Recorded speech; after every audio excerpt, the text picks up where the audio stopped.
नमस्कार विद्यार्थियों। पिछले व्याख्यान में हमने मगध साम्राज्य के उत्कर्ष को देखा। मगध साम्राज्य के उत्कर्ष में हर्यक वंश, शिशुनाग वंश के बारे में बात की। आज के व्याख्यान में हम नंद वंश के बारे में बात करेंगे। नंद वंश की स्थापना या नंद वंश क्या था, इसके बारे में पुराणों में लिखा है कि प्रथम नंद राजा महापद्म नंद था और वह शूद्र माता के गर्भ से पैदा हुआ था। इसके लिए उन्होंने शूद्रागर्भोद्भव शब्द काम में लिया है। उनके अनुसार उनका पिता महानंदिन था और जैन ग्रंथ परिशिष्ट पर्वन के अनुसार वो एक नापित पिता और वैश्या की संतान था। अग्रमीज का उल्लेख करते हुए कर्टियस, जो कि यूनानी विद्वान था, लिखता है कि उसका पिता वस्तुतः एक नापित था और उसकी माँ और उसका दैनिक आय व्यय बड़ी कठिनाई के साथ चलता था, लेकिन वह बहुत ही सुंदर था और इसी सुंदरता के कारण वह रानी का प्रेम पात्र बन गया और इस रानी के ऊपर अपने प्रभाव के कारण ही वह उस समय के राजा का विशेष विश्वास पात्र बन गया।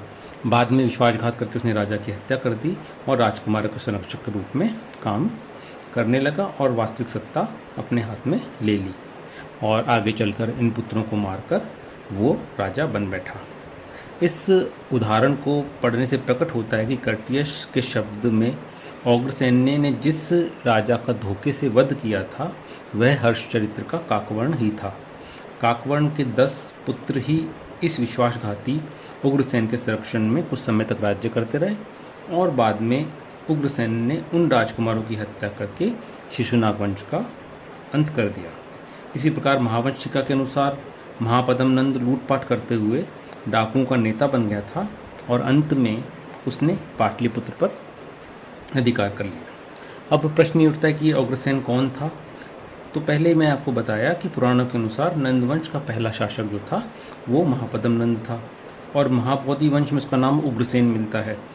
महापद्म नंद उग्रसेन ने ही नंदवंश की स्थापना की और उसका पुत्र, जिसको यूनानियों ने अग्रमीज या जैंद्रेमीज कहा है, सिकंदर और चंद्रगुप्त मौर्य का समकालीन था। जैसा कि उग्रसेन नाम से स्पष्ट होता है कि वह निम्न जाति का था, क्योंकि उग्र क्षत्रिय माता और शूद्र पिता की संतान के लिए काम में लिया जाता था। अब हम बात करते हैं महापद्म नंद की या उग्रसेन की। तो भागवत पुराण की टीका में कथन है कि नंदराज के पास 10 पदम सेना अथवा इतनी ही संपत्ति थी। इसी से उसका नाम महापद्म नंद पड़ा। तो इस प्रकार हम देखते हैं कि महापद्म नंद जो था वो उसका नाम उसकी धन संपत्ति या उसकी सेना के आधार पर पड़ा होगा। उग्रसेन नाम से भी स्पष्ट होता है कि उसके पास एक बहुत बड़ी विशाल सेना थी। पर यद्यपि पुराण नंदों को निम्नवंशीय सिद्ध करते हैं, लेकिन इसके बावजूद भी महापद्म नंद जो था वो बहुत ही प्रबल विजेता था। मगध के विस्तार जितना उसने किया उतना उसके किसी भी पूर्व राजा ने नहीं किया। नंद काल विशाल मगध साम्राज्य की स्थापना का काल था। अनेक साक्ष्यों से महापद्म की सफलता का उल्लेख मिलता है। पुराणों ने उसे एक छत्र पृथ्वी राजा अथवा अनुलंघित शासक अथवा भार्गव या परशुराम के समान सर्वशत्रांतक या एक रात कहा है। इस विशेषण से प्रकट होता है कि उसने उस समय के समस्त क्षत्रिय राजवंशों को, जिसमें शिशुनाग, इक्ष्वाकु, पांचाल, काशी, हे, कलिंग, अश्मक, कुरु, मैथिल, शूरसेन, वीरद्योत्र आदि थे, इन सबका उसने उन्मूलन कर दिया और इन राज्यों के नंद द्वारा पराजित होने के कारण की जो बात है वो कलियुग राजवृत्तांत नामक ग्रंथ में लिखी हुई है। जैन परिशिष्ट पर्वन से भी नंद साम्राज्य की विशालता का पता चलता है। अवंती राज्य तो पहले से ही मगध राज्य में मिल चुका था। कौशल राज्य भी संभवतः उसी समय मगध साम्राज्य के भीतर ही निमंजित हो गया था, जुड़ गया था। कथा से ताकत से प्रकट होता है कि अयोध्या में नंद राजा ने अपना शिविर लगाया था। इससे स्पष्ट होता है कि अयोध्या भी नंदराज के अधीन था हाथी गुम्फा अभिलेख से मालूम चलता है कि नंदराज ने कलिंग पर आक्रमण किया था और वहाँ एक नहर अथवा बांध का निर्माण कराकर उस देश से जिन्न की एक मूर्ति लेके आ गया था।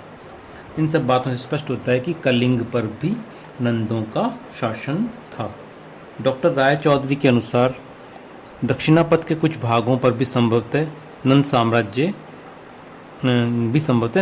साम्राज्य के अंतर्गत थे। उनके अनुमान की पुष्टि में उन्होंने गोदावरी तट पर स्थित नवनंद देहरा नामक एक नगर का उल्लेख किया है। इस प्रकार उनके अनुसार गोदावरी का प्रदेश भी नंदों के अधीन था।